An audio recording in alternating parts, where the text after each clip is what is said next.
नमस्ते बच्चों, आज मैं आप लोग को प्रश्नावली 3.1 का क्वेश्चन नंबर 2 बताने वाली हूँ। प्रत्येक के लिए वह सबसे छोटी संख्या ज्ञात कीजिए जिससे निम्नलिखित संख्याओं को गुणा करने पर पूर्ण घन प्राप्त होगा। पहला संख्या कितना है? 256। तो 256 का पहले हमको लघुत्तम समापवर्तक निकालना होगा। तो इसका लघुत्तम समापवर्तक कितना होगा? पहले 2 से भाग देना होगा, फिर 2 से, फिर 2 से, इस तरह से करते करते यहाँ ये ख़त्म हो जाएगा। फिर 256 का लघुत्तम समापवर्तक कितना हो जाएगा? 2 गुना 2 गुना 2, 2 गुना 2 गुना 2 गुना 2 गुना 2। अब देखिए ये त्रिक बनाता है, ये त्रिक बनाता है, ये त्रिक नहीं बनाता है। तो और इसमें कितना चाहिए संख्या? और 2 चाहिए, तब ये त्रिक बनाएगा। तो अतः 2 वह सबसे छोटी संख्या है जो 256 से गुना करने पर गुणनफल पूर्ण घन बन जाएगा। और देखिए अब 2 नंबर में कितना है? देखिए 2 नंबर में है 675। तो उसी तरह इसका भी अभाज्य गुणनखंड निकालना होगा हम लोग को सेम प्रोसेस से। पहले 3 से देंगे भाग, फिर 3 से, फिर 3 से, फिर 5 से, फिर 5 से। अब देखिए 675 का क्या हो जाएगा? 3 गुना 3 गुना 3 गुना 5 गुना 5। तो ये त्रिक बनाता है, ये लेकिन नहीं त्रिक बनाता है। तो 5 से इसको और 5 इसमें गुना करेंगे तब जाके ये एक पूर्ण घन संख्या बन जाएगा। तो वह छोटी से छोटी संख्या क्या हो गया? 5 हो गया। 2 नंबर हो गया। अब देखिए 3 नंबर में क्या है? 3 नंबर में कितना है? 3 नंबर में है 35721। तो 35721 उसका भी सेम प्रोसेस हो जाएगा आपका। पहले 3 से हम इसका भागा देंगे, फिर 3 से, फिर 3 से, फिर इस तरह से करते करते यहाँ तक आएगा। फिर यहाँ 7 से 49 हो जाएगा। तो 49 7 से जाएगा, 3 से नहीं जाएगा। तो 7 से 7 7 49 हो जाता है। अब इसका देखिए अभाज्य गुणनखंड क्या हो गया? 3 गुना 3 गुना 3, 3 गुना 3 गुना 3 और यहाँ 7 गुना 7। तो ये त्रिक बनाता है, ये त्रिक बनाता है, ये लेकिन नहीं त्रिक बनाता है। इसमें और एक 7 चाहिए तब जाके ये त्रिक बनाएगा। इसीलिए वह छोटी से छोटी संख्या होगी आपका 7। इसमें और 7 गुना करेंगे तो ये संख्या हो जाएगा आपका एक घन, पूर्ण घन। 5 नंबर में भी उसी तरह है। देखिए 107811 हो गया। तो यहाँ 107, आप इसको 3 से भाग देंगे पहले, फिर 3 से, फिर 3 से, फिर अब 3 से नहीं जाएगा तब 11 से, फिर 11 से, 11 से ये हो गया। तो इसका देखिए कितना हो गया? 3 गुना 3 गुना 3 और यहाँ हो जाएगा 11 गुना 11 गुना 11 गुना 11। तो ये आपका त्रिक बनाता है। देखिए यहाँ ये त्रिक बनाता है, ये त्रिक बनाता है, ये त्रिक नहीं बनाता है। अतः इसमें कितना चाहिए? और 2 11 चाहिए। अतः वह छोटी संख्या हो जाएगी आपका, बराबर हो जाएगा 11 गुना 11 मतलब 121। यह हो जाएगा आपका 121। अब देखिए 3 नंबर में क्या है? 3 नंबर में आपका है प्रत्येक के लिए वह सबसे छोटी संख्या ज्ञात कीजिए जिससे निम्नलिखित संख्याओं को भाग देने पर भागफल एक पूर्ण घन प्राप्त हो जाएगा। एक पूर्ण घन भाग देने पर इसमें यहाँ पर है। तो पहला संख्या कितना है? 128। तो उसी तरह 128 का भी अभाज्य गुणनखंड निकाल लेंगे। तो इसका अभाज्य गुणनखंड क्या हो जाएगा? 2 गुना 2 गुना 2, 2 गुना 2 गुना 2। यहाँ ये त्रिक बनाता है, ये त्रिक बनाता है, ये लेकिन त्रिक नहीं बनाता है, ये अकेला बच गया। तो 2 से हम इसको भाग दे देंगे तो जो संख्या होगा वो संख्या एक पूर्ण घन संख्या होगा। इसलिए वो छोटी से छोटी संख्या हो गया आपका 2। अब देखिए 2 नंबर में क्या है? 2 नंबर में है 192। तो 192 का भी उसी तरह हम भाग देंगे। हाँ देखिए अब 192 का उसी तरह अभाज्य गुणनखंड निकालेंगे। तो इसका क्या हो जाएगा? 2 गुना 2 गुना 2, 2 गुना 2 गुना 2 गुना 3। तो ये त्रिक बना रहा है, ये त्रिक बना रहा है, लेकिन ये त्रिक नहीं बना रहा है। तो 3 से हम इसको भागा देंगे तो ये एक पूर्ण घन प्राप्त हो जाएगा। इसलिए वह छोटी से छोटी संख्या हो गया आपका 3।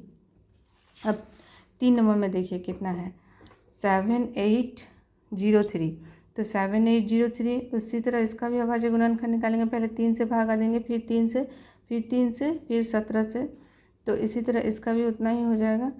3 गुना 3 गुना 3 गुना 17 गुना 17। तो ये 3 त्रिक बनाता है, ये 17 त्रिक नहीं बना रहा है। तो अतः ये सबसे छोटी संख्या हो जाएगा आपका 289। 17 गुना 17, 17 गुना 17 कितना हो रहा है? 289 हो रहा है। तो आप देखिए 4 नंबर में क्या है? 24300। तो इसका भी इसी तरह अभाज्य गुणनखंड निकालेंगे। तो इसका अब क्या हो जाएगा देखिए, 24300 का हो जाएगा आपका 2 गुना 2, 1 2 3 4 5, 1 2 3 4 5 गुना 5 गुना 5। तो यहाँ देखिए ये 2 त्रिक नहीं बनाता है, ये 3 त्रिक बनाता है, ये 5 भी नहीं त्रिक बनाता है। तो इसका क्या करेंगे? तो अभाज्य गुणनखंड हो जाएगा इसका, अभाज्य गुणनखंड में 2 गुना 2 है, इसके बाद 3 गुना 3 है, इसके बाद 5 गुना 5 का ये त्रिक नहीं बनाता है। तो अब इसका क्या हो जाएगा देखिए, यहाँ हो जाएगा 2 गुना 2 गुना 3 गुना 3 गुना 5 गुना 5 हो जाएगा आपका 900। तो इस 900 को हम इससे भागा दे देंगे तो जो संख्या आएगा वो हो जाएगा आपका एक पूर्ण घन। अतः सबसे छोटी संख्या आपका हो जाएगा 900। ये 900 हो जाएगा आपका आंसर। अब 5 नंबर में कितना है देखिए, 704 है। तो उसी तरह 704 का भी हम लोग निकालेंगे अभाज्य गुणनखंड। तो पहले 2 से जाएगा, 2 से हो जाएगा 352, फिर 2 से हो जाएगा 176, फिर 2 से हो जाएगा 88, फिर 2 से 44, फिर 2 से 22, फिर 2 से जाएगा तो 11 हो जाएगा। अब 704 का हो जाएगा आपका 2 गुना 2 गुना 2 गुना 2 गुना 2 गुना 2, 1 2 3 4 5 6, 1 2 3 4 5 6 गुना हो जाएगा आपका 11। तो ये त्रिक बनाता है, ये त्रिक बनाता है, ये लेकिन नहीं त्रिक बना रहा है। तो अभाज्य गुणनखंड में 11 त्रिक नहीं बना रहा है। तो 704 को हम 11 से भाग दे देंगे तो जो आएगा संख्या वही संख्या घन हो जाएगा आपका। तो भागफल जो आएगा वो एक पूर्ण घन हो जाएगा। अतः सबसे छोटी संख्या हो जाएगा आपका बराबर 11। 11 से हम 704 को भाग दे देंगे तो जो भागफल आएगा वो एक पूर्ण घन संख्या बन जाएगा। अब देखिए 6 नंबर में कितना है, 6 नंबर में है 8748। तो 8748 का भी उसी तरह हम अभाज्य गुणनखंड लघुत्तम समापवर्तक विधि से निकालेंगे। 4374, फिर ये 2 से जाएगा, 2 से 2187, फिर ये 3 से जाएगा 729, फिर 3 से जाएगा 243, फिर आपका ये 3 से जाएगा 81, फिर 3 से जाएगा हो जाएगा 27, फिर 3 से 9 9 3 3 9। अब देखिए 8748 का हो जाएगा आपका अभाज्य गुणनखंड 2 गुना 2, 1 2 3 4 5 6 7, 1 2 3 4 5 6 7, 6 7, 1 2 3 4 5 6 7। हाँ, ये त्रिक नहीं बना रहा है, ये त्रिक बना रहा है और ये त्रिक बना रहा है। तो आपका क्या हो जाएगा, अभाज्य गुणनखंड में ये दोनों, ये 2 गुना 2 और 3 त्रिक नहीं बनाता है। अतः क्या हो जाएगा आपका, अतः 2 गुना 2 गुना 3 कितना हो जाएगा 12।